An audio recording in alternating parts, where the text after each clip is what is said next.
Hello guys, welcome back to my channel. আজকে আমি আপনাদের বানিয়ে দেখাবো লেবু চা। লেবু চাটা আমরা সবাই বাসায় তৈরি করে খাই। এটা আসলে ভীষণই স্বাস্থ্যকর, ভিটামিন সি সমৃদ্ধ।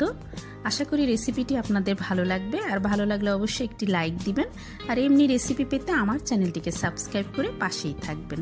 তো বন্ধুরা, চলুন দেখে নিই কীভাবে এই লেবু চাটা তৈরি করতে হয়। এর জন্য আমি একটা পাত্রে এখানে 2 কাপ জল নিয়েছি।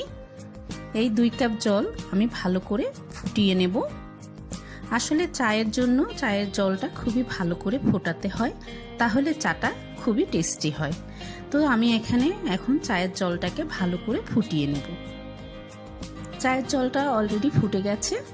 এখন আমি এখানে দিয়ে দিব 1 চা চামচ চায়ের পাতি।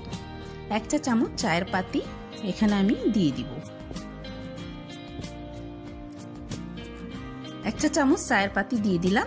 এখন আমি 30 সেকেন্ড জাল দিব, এর বেশি দেওয়ার কোনো দরকার নেই। 30 সেকেন্ড জাল হয়ে গেলেই আমি চাপাতিটা নামিয়ে নেব, চাটা নামিয়ে নেব। একটু নেড়ে চেড়ে দিলাম। এই যে আমার চাটা রেডি হয়ে গেছে। এখন আমি এটা কাপে ঢেলে নেব। এর জন্য আমি নিয়ে নিলাম একটা লেবু।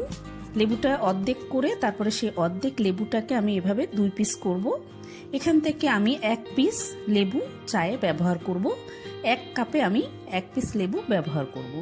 তো আমি একটা কাপ নিয়ে নিলাম। এবার আমি 1 পিস লেবু এভাবে চিপে খানিকটা রস নিয়ে নেব। এরপর আমি এখানে দিয়ে দিব 1 চা চামচ চিনি। চিনিটা আপনাদের স্বাদ অনুযায়ী দিবেন। আমি এখানে 1 চা চামচ চিনি দিয়ে দিলাম। এবার আমি জাল দিয়ে রাখা চাটা এখানে ছেঁকে ঢেলে নেব। একটা ছাঁকনি দিয়ে আমি এখন চাটা ঢেলে নিলাম। এই চাটা বানানো খুবই সহজ, কিন্তু খুবই স্বাস্থ্যকর।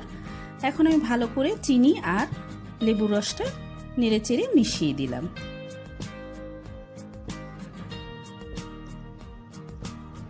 এবার আমি এখানে 1 পিস লেবুর স্লাইস দিয়ে দিলাম। এতে লেবুর সুন্দর একটা মিষ্টি গন্ধ আসবে। হয়ে গেল আমাদের লেবু চা। আশা করি রেসিপিটি আপনাদের ভালো লেগেছে, আর ভালো লাগলে অবশ্যই একটি লাইক দিবেন, আমার চ্যানেলটিকে সাবস্ক্রাইব করবেন, আর পাশে থাকা বেল আইকনটি প্রেস করবেন, যাতে আমার দেওয়া সকল রেসিপি সবচেয়ে প্রথমে আপনার কাছে গিয়ে পৌঁছায়। তো বন্ধুরা,